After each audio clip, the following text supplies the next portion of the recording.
Oke, pernah kepikiran nggak sih apa yang sebenarnya bikin sebuah kota modern itu bisa terus berjalan? Nah, di balik layar itu semua, ada semacam jantung digital yang berdetak tanpa henti. Hari ini, kita bakal kupas tuntas rencana keren dari kota Banda Aceh. Mereka mau kasih otak baru ke jantung digitalnya, pakai otomatisasi dan kecerdasan buatan. Yuk kita lihat bareng-bareng. Nah, ini dia nih sistem saraf digitalnya kota Banda Aceh. Sebuah jaringan raksasa yang nyambungin semua kantor pemerintahan, atau yang kita kenal sebagai OPD. Bayangin aja, dari dinas kependudukan sampai rumah sakit, semuanya terhubung. Jaringan inilah yang jadi kunci biar semua data dan layanan buat masyarakat bisa ngalir lancar. Inilah fondasi e-government mereka. Biar kita lebih gampang ngertinya, pembahasan kita kali ini dibagi jadi 5 bagian ya.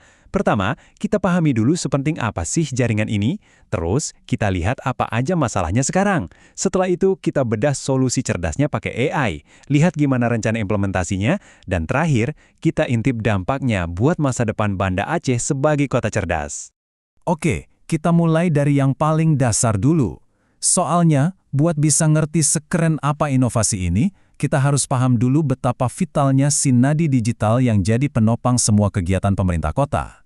Nah, di sini nih letak masalah utamanya. Di satu sisi, jaringannya tuh super kompleks, luas banget. Ribuan perangkat nyambung satu sama lain. Tapi, di sisi lain, cara ngawasinya ternyata masih manual banget, masih ngandelin orang. Sifatnya itu reaktif, jadi nunggu ada laporan masalah dulu baru gerak. Dan ya pastinya rentan banget sama kesalahan manusia. Kelihatan kan? Jomplang banget.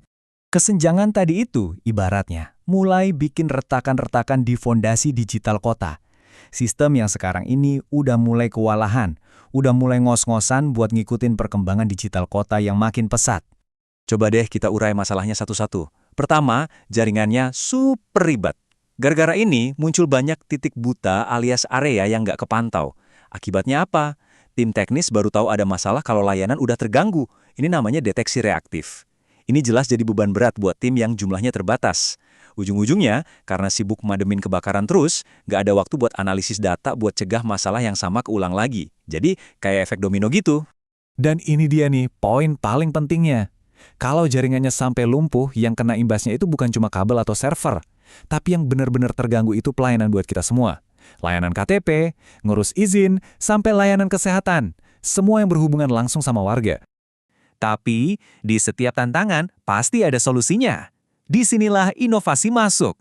Ada sebuah perubahan besar, dari cara pemantauan yang lama ke pemantauan yang jauh lebih cerdas, yang didukung sama kecerdasan buatan atau AI.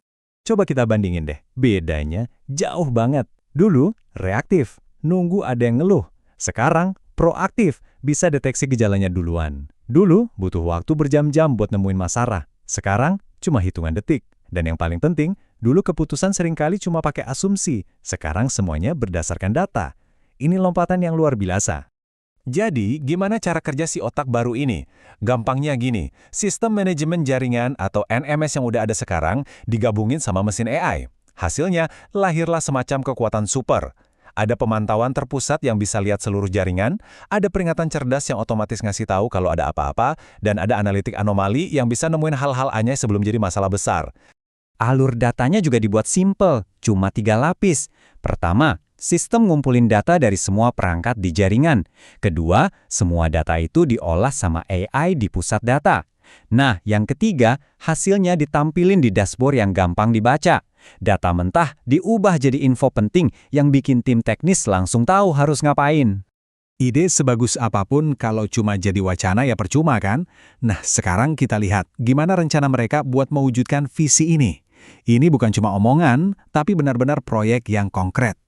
Dan untuk mewujudkan ini semua, pemerintah Kota Banda Aceh udah nyiapin anggaran sekitar 500 juta rupiah. Ini bukan cuma soal angkanya ya, ini adalah bukti komitmen serius mereka buat membangun fondasi digital yang benar-benar kokoh untuk masa depan. Rencana kerjanya juga udah jelas banget, dari Maret sampai September 2026. Mulai dari perencanaan, terus pengadaan barang dan instalasi. Nah, abis itu ada fase paling krusial, yaitu nyambungin data dan ngelatih si AI-nya. Nanti bakal diuji coba dulu di beberapa kantor, baru deh setelah itu ada pelatihan buat staf dan diluncurkan sepenuhnya. Oke, sekarang ayo kita coba lihat gambaran besarnya. Sebenarnya, apa sih arti inovasi ini buat masa depan kota Banda Aceh dan warganya nanti? Manfaat yang bakal langsung terasa itu banyak banget. Jaringan jadi lebih bisa diandalkan, dan staf teknis kerjanya lebih efisien, nggak lagi cuma sibuk madamin kebakaran. Terus ini yang keren. Keputusan buat beli alat baru itu berdasarkan data. Artinya, nggak ada lagi tuh yang namanya nebak-nebak. Sistemnya bakal kasih tahu, alat yang ini performanya udah turun, perlu diganti nih. Jadi investasi kota selalu tepat sasaran. Ini yang namanya fondasi kuat buat sistem pemerintahan berbasis elektronik atau SPBE. Dan yang lebih menarik lagi, proyek ini tuh bukan proyek yang sekali selesai, udah gitu aja. Ini dirancang buat terus berkembang. Model AI-nya bakal terus belajar biar makin pintar. Dan nantinya sistem ini bakal nyambung langsung ke command center Smart City. Jadi ini adalah sistem yang hidup dan terus berevolusi. Dampak besarnya bakal terasa ke seluruh kota.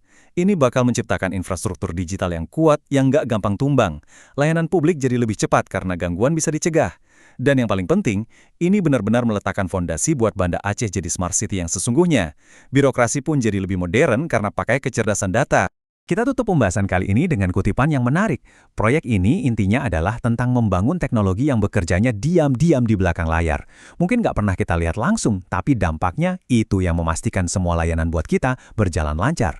Inilah esensi dari sebuah inovasi yang benar-benar melayani.